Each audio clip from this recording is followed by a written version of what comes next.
South Africa's G20 presidency is seemingly rolling that ball, and you see Minister Gwede Mantashe today gathering various of the stakeholders in the mineral sector for an engagement focused particularly on the critical minerals. They are a buzzword globally, and you hear most of the countries and those that are here as well just talking about capitalizing and ensuring that at least we do get a move on it in terms of ensuring that there is beneficiation but also sustainable development that would come through from this sector. The critical minerals, we know the minister also highlighting earlier on the importance of ensuring that we safeguard this sector, but as well we create a value chain that would ensure that everybody else get to more or less benefit from these minerals, as that has been a concern over time. I'm going to bring him into the conversation with us this afternoon, Minister Gwede Mantashe, who will just give us a sense of the importance of ensuring that we capitalize on our G20 presidency, Minister, and importance of ensuring that at least the critical minerals, it becomes that constant of a conversation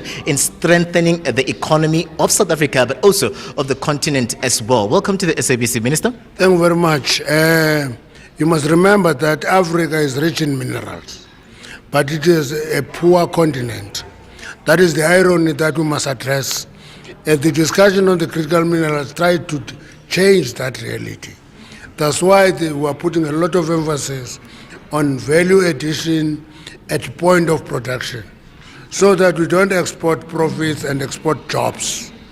We generate profits close to point of production, we create more jobs close to point of production. That is at the heart of what we do. You can talk about exploration where you find minerals, but process them. We must change the pit to port formula of mining, because it doesn't add value for the hosting countries and communities. Let's talk about that pit to port approach, because we hear you emphasizing that at least what we should not export and the raw minerals, we should beneficiate here at home and ensure that these minerals work for us. How has it been, and what worries you coming into this G20 presidency and this engagement here, where these men and women from the sector will have to leave here having resolved that particular issue? The first thing is that we should never be bullied for our own resources. If people want to trade with us, it must be in terms that are mutually beneficial to both us and them. So we add value, we don't take raw commodities out, we put a system. That's why we talk about quotas.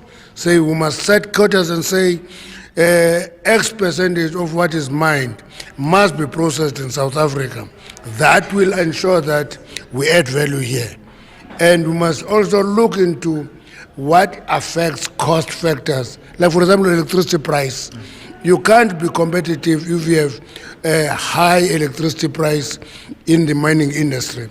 The price must be a factor for competitive advantage for South Africa.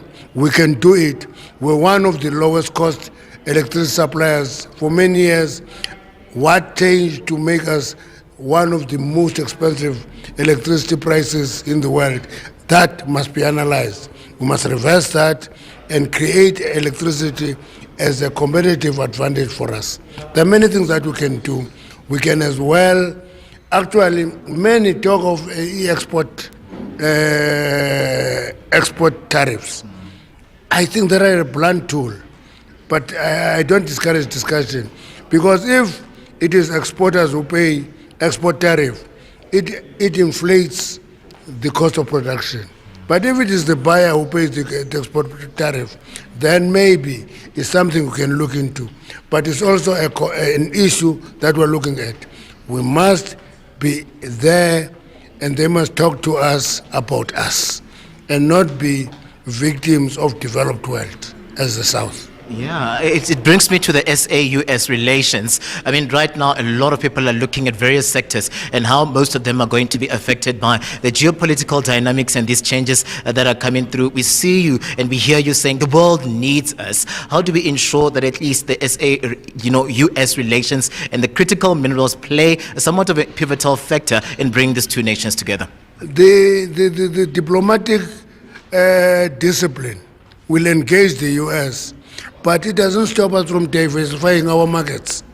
If the US imposes high tariffs, we must look for alternative markets. Our biggest trading partner is China. It's not the US. US is number 2. It means that if they impose heavy tariffs on us, we must look more for alternative markets in the world. They are there, they are available, we must exploit them. And just before we let you go, the issue of illegal mining, we saw you touch on that, saying that it's not us only here at home that are more or less dealing with this issue, and it does in a way affect investments and investors looking into South Africa. How do we tackle that going forward? The World Gold Council has been invited as part of this discussion to give us ideas of what is the picture globally on this matter. But the reality of the matter is that it's quite a leakage to the economy throughout the world. Many countries have used different approaches to reduce it and try to eliminate it. It's a factor worldwide and we must deal with it. It leaks the economy. And where to from here? These engagements, do they go to the bigger G20 summit? Yes, the outcome of this will go to the bigger G20 summit. So, Minister, thank you very much, Thank you very much. For your time. Minister Gwede Mantashe coming through as the Minister of Minerals and Petroleum, and you hear him just talking about being intentional as a country and collaboration. That is another thing that has been emphasized here in ensuring that no one is left behind, and we do get to capitalize on these critical minerals. Katla Rolodi for SABC News in Sandton, Johannesburg.